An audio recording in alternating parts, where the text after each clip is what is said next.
Alright, hey guys, here we are back. I'm going to close out Tour 7 on this one. It's going to be my last guide that I do for you guys. Harbour Town 18. We did a lot of coverage. Now keep in mind, we have a lot of coverage for this tour. We have early, weaker bags. I'm thinking like Fusion 2, Fusion 3, somewhere in that ballpark. And then also this Fusion 6. Now one of the things that I'm going to do, maybe just put cruiser ball, wind straight in the face. It's going to keep me out a little bit longer, making sure that I can maybe get a big foot into the green still. And this is one of the only holes where this and Wolf Creek 14, these are the two that I maybe consider putting on power balls. Because one of the main reasons I don't like to use power balls is because it really puts me in between clubs a lot on shootouts.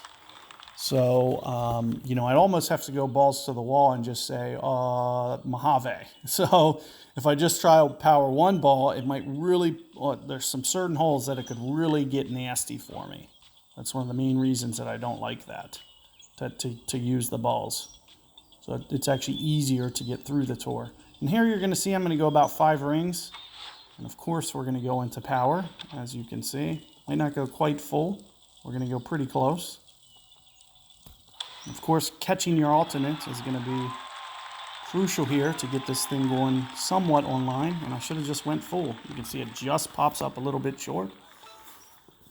But here you'll see we get to go voodoo. And if I would have just went full there, that would have been enough.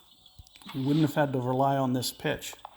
There's a very good chance, as long as we're close to the ultimate ball shot here, it should hopefully catch the edge. You can see it says great, but you can see it still registers pretty true. It's because the voodoo has such great accuracy and we're so close to the hole. So keep that in mind. And, this is just one of those holes that's a beast. And it's one of the main reasons that I tell you guys about, making sure that you're prepared ball-wise. That's why I wanted to make sure I stay in range. I can easily get that onto the green. And here we are, kind of our last attempt at this one.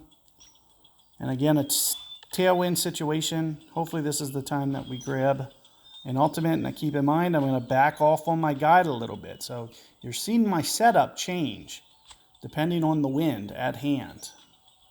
So I might, I might play this, a yard longer, like a yard, almost where his ball is in a headwind, like a straight headwind. But here you'll see, since it's going to stretch out, I'm playing down here. In terms of my ring adjustment, just a hair more than 2 rings. All we need to do is catch our ultimate, and sure enough, there it is. So I already know I won. My distance control here should be pretty solid. Just a little bit off to the right, and just a hair short. That just suggests that I was a little bit heavy on my ring adjustment. But I know it's going to be close enough that it's within a yard. So if I would have just been just a little bit lighter on that adjustment, would have came in there perfect, potentially got herself with an ace. So keep all that in mind. Good luck with your tour progress. Let's go ahead and just check out this bag, see what we get. Outlaw times 16. Don't really need it. I do like to grind out those pin bags. If you do 5 or 10 a day, good chance that you'll get clubs that you're going for. You can see I'm close to getting my Viking up. Of course, Voodoo's about halfway. Could get that easily in the chest. So at least 4 of those clubs, 5 of those, really any of those clubs can come in on the pin chest. But the ones that I'm really hoping for is like Fusion, Voodoo, maybe Zeus, Spectra, even Viking, definitely. If I can get that Viking up to a 7, I really want to get it up to an 8. That's pretty much my favorite all-around versatile wood. But I do like Stingray for isolated shots, and especially once Stingray gets up to a 5-6, you'll probably see me, especially at a 5, you'll see me more regularly playing Stingray, but it's giving up 11 yards right now. So specifically on par 5s, there's just times I can't bring out Stingray. But as long as I'm within range and it's a tournament, then I'm loving this Stingray. You can see the accuracy's there, the ball guide's there. Just a great club, and it's only going to get better.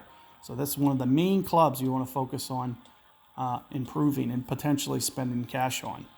So keep all that in mind. Good luck with your tour progress. Let me know how it goes. And take care, guys. See you on the next time.